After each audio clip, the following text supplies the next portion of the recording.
तो दोस्तों आज मैं एक्सप्लेन करने वाला हूँ एक बहुत ही बेहतरीन found footage crime mystery film को जिसका नाम है द लॉस्ट फुटेज ऑफ लिया सुलिवन। मूवी काफी इंटरेस्टिंग है, काफी बढ़िया, आपको देखने में बहुत मजा आएगा। एंड की जो थियोरी है, जो एक्सप्लेनेशन है, उसको मिस मत करना, उसी से आपको सारी चीजें क्लियर होंगी और जब चीजें क्लियर होंगी तो दिमाग ही घूम जाएगा। और अगर आप इस मूवी को देखना चाहते हैं तो YouTube के ऊपर ही जाकर देख सकते हैं। उसका लिंक भी मैं आपको नीचे पिन कमेंट में दे दूंगा, तो जाकर जरूर चेकआउट कर लेना। तो चलिए अब बिना किसी देरी के चलते हैं सीधा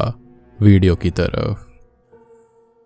तो कहानी की शुरुआत में हम स्क्रीन पर कुछ लिखा हुआ देख पाते हैं जिस पर लिखा हुआ था कि मुझे एक कैमरा मिला है और शायद ये लिया सुलिवन नाम की एक लड़की का कैमरा है। इस कैमरा के SD कार्ड में उसे कुछ फुटेजेस मिले हैं जिन्हें बिना कुछ भी एडिट किए मैं वो फुटेजेस आपको दिखाने वाली हूँ और मुझे ऐसा लगता है कि शायद से अब लिया सुलिवन जिंदा नहीं है। जिसके बाद में असल मूवी शुरू होती है जहां पर हम इन्हीं फुटेजेस को देखना शुरू करते हैं और उसके अंदर हम लिया को देख पाते हैं जो कि अपने ही टाउन की एक मर्डर मिस्ट्री पर डॉक्यूमेंट्री बना रही थी जो कि उसका स्कूल प्रोजेक्ट था। वो मर्डर मिस्ट्री है मुल्के ही परिवार की, जिसके अंदर 4 मेंबर्स थे और चारों को 1986 में एक रात बेरहमी से खत्म कर दिया गया था। जिसके अंदर खूनी कौन था और किस वजह से उन्हें खत्म करा गया ये आज तक पता नहीं चल पाया। अब ये सारी बातें लिया बताई रही होती है जिस दौरान वो मुल्के ही परिवार के घर के कुछ ही दूरी पर खड़ी थी जहां पर फिलहाल कोई नहीं रहता। इसी दौरान हम उस घर की विंडो पर किसी को मूव होते हुए देख पाते हैं जिस पर लिया का जरा भी ध्यान नहीं जाता। अब अगले सीन में लिया कार से जा रही होती है लेकिन ओवर स्पीडिंग की वजह से उसकी कार को बीच में ही एक पुलिस ऑफिसर रोक देता है, जिसके बाद लिया बाहर आकर पुलिस से माफी मांगने लगती है और इसी दौरान ऑफिसर लिया को पहचान जाता है और बातों ही बातों में उसको कहता है कि मेरा भाई तुम्हारे ही क्लास में था और उसे तुम पर क्रश भी था।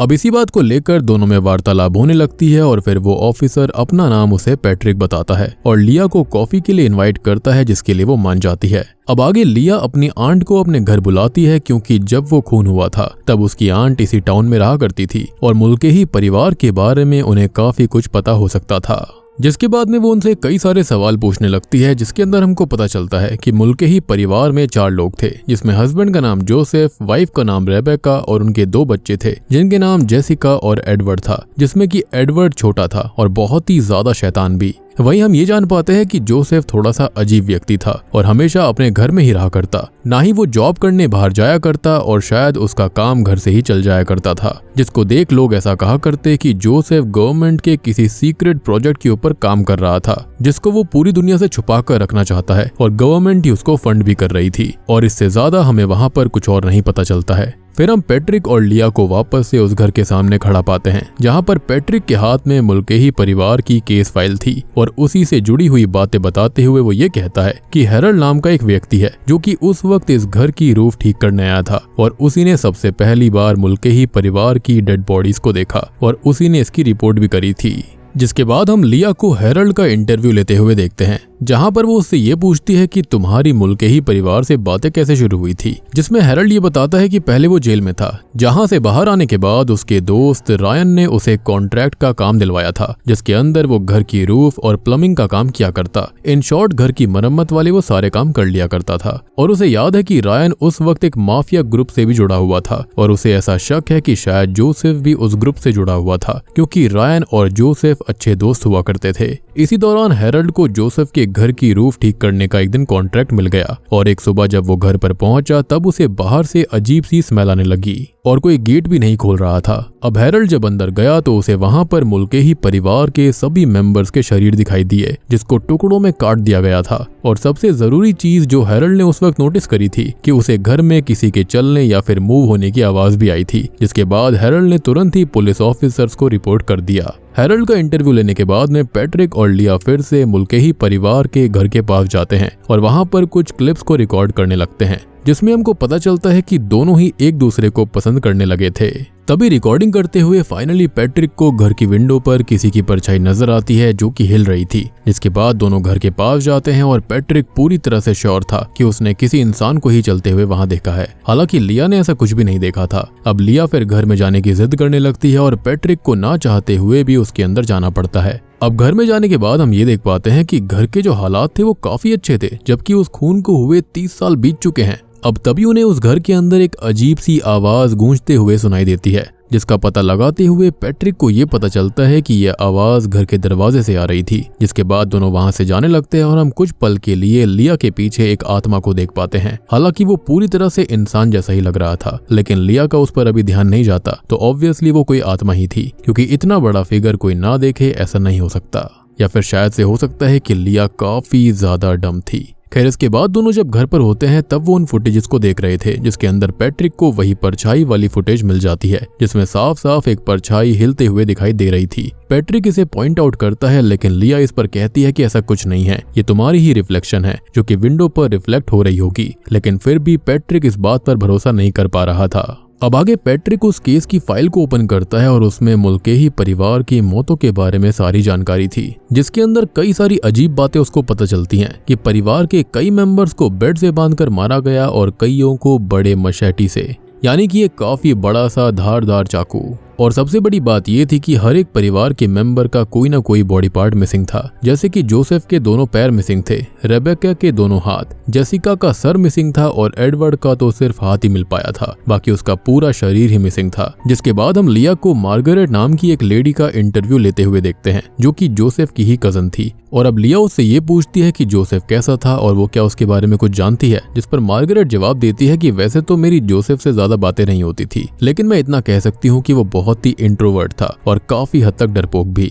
इतना डरपोक कि उसे हर चीज से लगभग डर लगता रहता था। हर चीज यानी कि लगभग हर एक चीज, दरवाजों के बंद होने की आवाज से किसी के जोर से बात करने पर भी, और ये सारी चीजें उसको डराया करती थी और इसी के चलते वो घर छोड़कर चला गया था। तब हमको पता चलता है कि मुल्केही परिवार का घर टाउन के बाहर था, जो कि जोसेफ ने ही बनाया था, और तब वो घर छोड़कर टाउन से बाहर आ गया। मार्गरेट आगे बताती है कि जोसेफ एक ड्राइंग बनाया करता था, जिसके अंदर वो एक क्रीचर को बनाया करता, जो कि लंबा, काला और डरावना क्रीचर था, जिसको दिखाते हुए वो जोसेफ की एक डायरी भी दिखाती है, जिसमें उस क्रीचर का स्केच बना हुआ था। अब आगे मार्गरेट बोलती है कि जोसेफ हर वक्त वर्ल्ड वॉर, कोल्ड वॉर की बात करता था और उसे इन बातों से काफी डर लगता। अब मार्गरेट का इंटरव्यू लेकर लिया फिर जॉर्ज नाम के एक लड़के के पास जाती है, जो कि उसी टाउन में बचपन से पला बड़ा था, और उसने उसके ग्रैंड पेरेंट्स से मुल्केही परिवार की डरावनी कहानियों के बारे में सुना था, जो कि कहानी कुछ इस तरह थी कि फ्रेडरिक नाम का एक टाउन का लड़का था, जिसका पेट डॉग एक रात मुल्केही परिवार के घर के पास चला गया। जिसके बाद जब फ्रेडरिक वहां पर पहुंचा तब उसे वहां पर अपना डॉग नजर नहीं आया था, और फिर अचानक से उसे एक तेज रोशनी नजर आई, जिसके अंदर वो एक बड़े से क्रीचर को देख पा रहा था।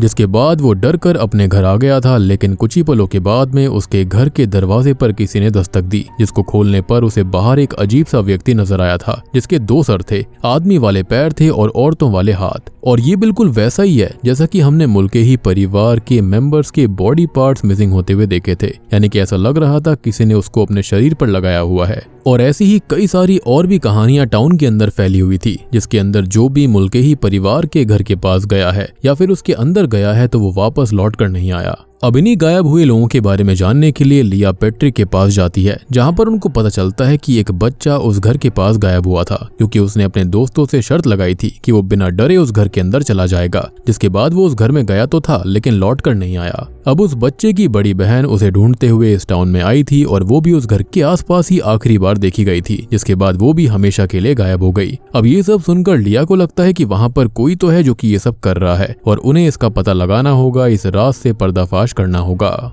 अब यही सोचकर वो जबरदस्ती पैट्रिक को अपने साथ उस घर के पास लेकर जाती है, ये सोचकर कि आज वो पता लगा कर रहेंगे कि घर के पीछे का सच क्या है, क्योंकि ये लोग भी तो घर के अंदर गए थे, लेकिन इनके साथ तो ऐसा कुछ नहीं हुआ। जिसके बाद दोनों घर में जाते हैं, लेकिन काफी देर तक उन्हें कुछ भी नहीं मिलता। अब तभी हम नोटिस करते हैं कि लिया को रेबेका के कबर्ड में कपड़े नजर आते हैं, और फिर हम जस्ट अगले सीन में लिया के पीछे किसी को खड़ा देखते हैं, जिसके हाथ में कुल्हाड़ी थी और उसका एक हाथ नहीं था, और उसने लेडीज के कपड़े पहने हुए थे, जो कि अगले ही पल गायब हो जाता है। अब इन्हें घर के बीच एक बेसमेंट नजर आता है, जिसमें जाने पर अचानक से उसका दरवाजा अपने आप बंद हो गया था, और ये दोनों वहीं पर फंस जाते हैं, जहां पर उन्हें एक जगह पर कई लोगों के नाम नजर आते हैं, जिनमें मुल्केही परिवार के सभी मेंबर्स के नाम थे, सिर्फ एडवर्ड को छोड़कर, और कई और लोगों के नाम भी मेंशन थे, जो कि इसी घर के आसपास मिसिंग हुए थे। सबसे शॉकिंग चीज कि वहां पर लिया और पैट्रिक का भी नाम था। जी हाँ, यानी कि आप समझ रहे हो कि 30 सालों के बाद भी यहाँ पर कुछ ना कुछ अजीब हो रहा था। अब दोनों जैसे ही अपने नामों को वहां पर पढ़ते हैं तो उन्हें बहुत बड़ा धक्का लगता है और अगले ही पल अंधेरे में उन पर किसी का हमला होता है जो कि बेरहमी से पैट्रिक को खत्म कर देता है और किसी तरह लिया वहां से भागने में कामयाब हो जाती है।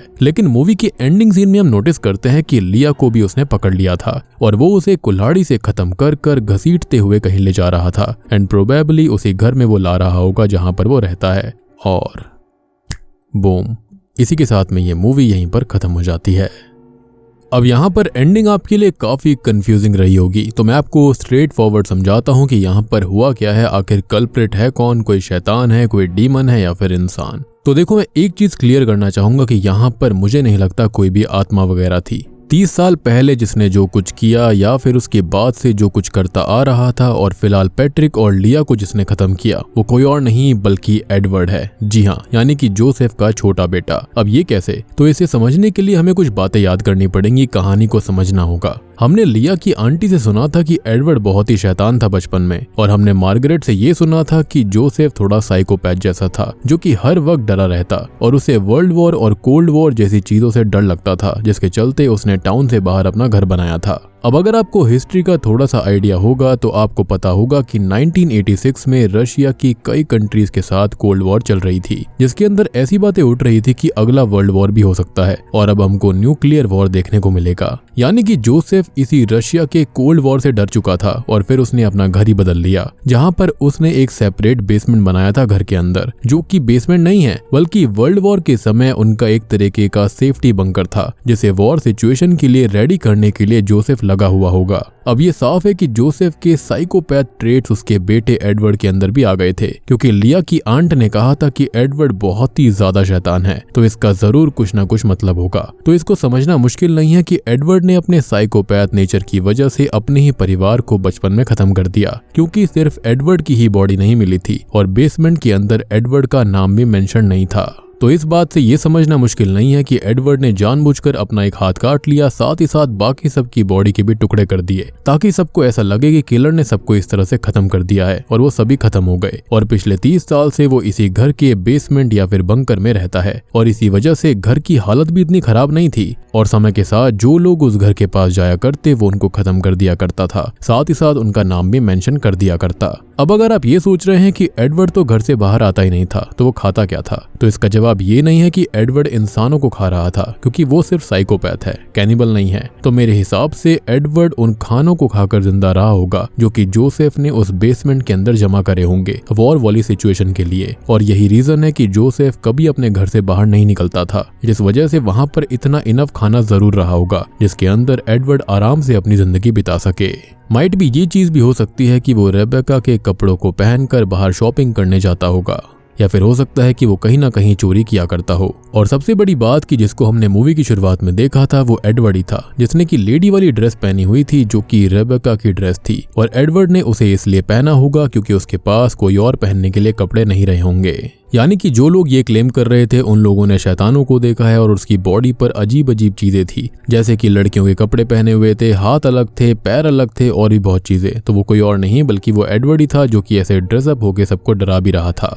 और सबसे इंटरेस्टिंग चीज ये है कि उसका एक हाथ भी नहीं था जो कि बिल्कुल एडवर्ड से मैच होता है। अब एडवर्ड ये समझ गया होगा कि पैट्रिक और लिया उसके घर पर रिसर्च कर रहे हैं, लेकिन उसने शुरुआत में उस पर हमला क्यों नहीं किया था? तो वो कहीं ना कहीं जानता था कि पैट्रिक पुलिस वाला है, जिसके चलते उसने सोचा कि वो वहां पर आएंगे और वापस चले जाएंगे। लेकिन जब उसको ये पता चला कि भैया वहां पर तो वो उसको खत्म कर सकते हैं या फिर वो इस केस को सॉल्व करने में लगे हुए हैं, तो इसके चलते उसने अपना विक्टिम उनको बना लिया और उनका नाम भी वहां पर लिख दिया था। क्योंकि जो अब तक वहां पर बाकी लोग आ रहे थे उनसे एडवर्ड को कोई भी खतरा नहीं था, लेकिन पैट्रिक और लिया से उसको खतरा था। पैट्रिक पुलिस वाला था और लिया उसके बारे में सारी की सारी इन्फॉर्मेशन निकाल रही थी, यानी कि इस पूरे केस के बारे में, जिसके चलते वो एडवर्ड के बहुत ही बड़े थ्रेट थे। और उसने क्या किया? उनको खत्म कर दिया, अपना अगला विक्टिम बना लिया। और अब तक घर के अंदर जब भी कोई ना कोई नजर आ रहा था, किसी की परछाई नजर आ रही थी, तो वो कोई और नहीं, वो एडवर्ड ही था, जो कि हमेशा से बेसमेंट के अंदर ही छुपा रहता। तो दोस्तों ये थी द लॉस्ट फुटेज ऑफ लिया सुलिवन फिल्म की कहानी। उम्मीद करता हूँ कि आपको ये क्राइम मिस्ट्री फिल्म पसंद आई होगी। मूवी काफी इंटरेस्टिंग है, काफी बढ़िया है, देखने में काफी मजा आता है, काफी क्रीपी सी स्टोरी है इसकी। और ये जो मूवी है वो यूट्यूब पे भी शायद अवेलेबल है, आप जाकर जरूर देख सकते हैं। उम्मीद करता हूँ कि आपको वीडियो, कहानी और एक्सप्लेनेशन पसंद आई होगी। पसंद आई है तो वीडियो को लाइक कर देना, चैनल के ऊपर नए हैं तो सब्सक्राइब कर लीजिए और मेरी लेटेस्ट हॉरर मूवी को जरूर देखना, जिसका लिंक आपको नीचे पिन कमेंट में मिल जाएगा। तो मैं आप सबको मिलता हूं अगली वीडियो के साथ में, तब तक के लिए